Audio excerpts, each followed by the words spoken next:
This race is a street circuit downtown Long Beach, and what makes it different racing here is that the penalty for a small mistake is huge, because there's no gravel or anything or a little bit of grass, it's just concrete.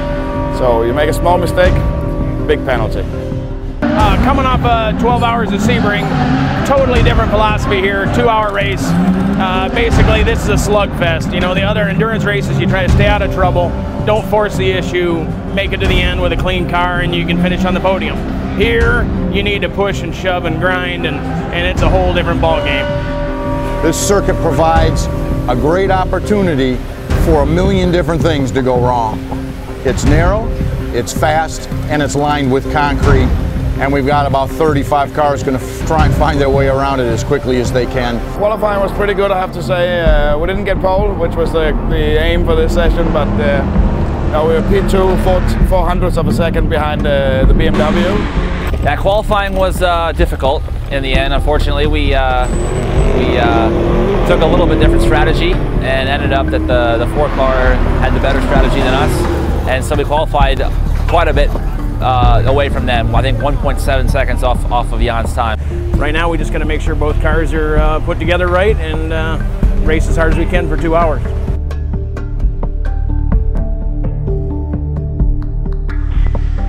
First going right now. Have fun, everybody. Green, green, green.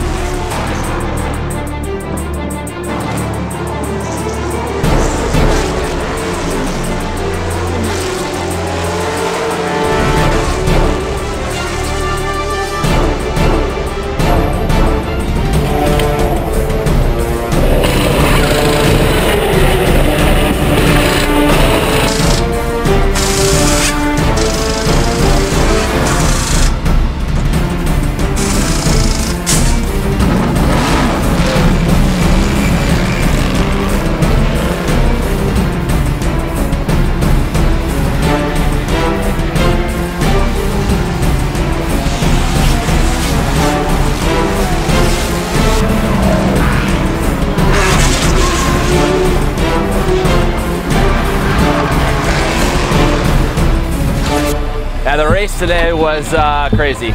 A typical street race, you know, no room for error. We started last. We were the last car on the grid, and ended up passing all of the GTC cars and the LMPC cars.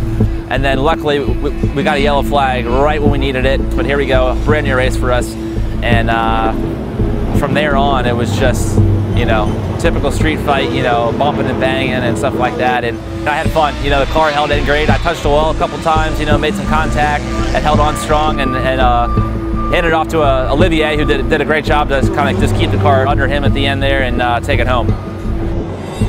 I managed to get a pretty decent start, and then there's LMPC cars, and it was all a bit of a mess. Then there was the first caution, and sort of at that restart, try to get going again, but Bill was right behind me in the other BMW, and he was pushing hard. And then Bill sort of disappeared, and there was Pat Long was there in the Porsche. And then in the very next lap I came round, Bill was across the track, and Joey was all backed up trying to figure out which side of the track to go. And they both went right, so I went down the middle, got by, and got into the lead. Qualified second. We had a good run. About 10 minutes in, we were leading the race. Held the lead till about 40 minutes in. Molly was doing a good job. He had a little bit of an issue with the setup wasn't quite right of what we were looking for, and it was a long run. The track was hot, so he was definitely hanging on for a while there until we could come in and make some adjustments when we put Jan in. The guys did really good on the pit stop. We ended up finishing second. We'll take it. The car's in decent shape. It's got a few bumps and bruises on it, and get ready for Le Mans. We had clean pit stops, great execution, and a good strategy. Anytime you can come out of the Long Beach Grand Prix, one of the most treacherous concrete-lined racetracks in the world, with two cars relatively unscathed that you had to take to Le Mans, and you can come up with a second-place finish and a fifth-place finish, you can be damn proud.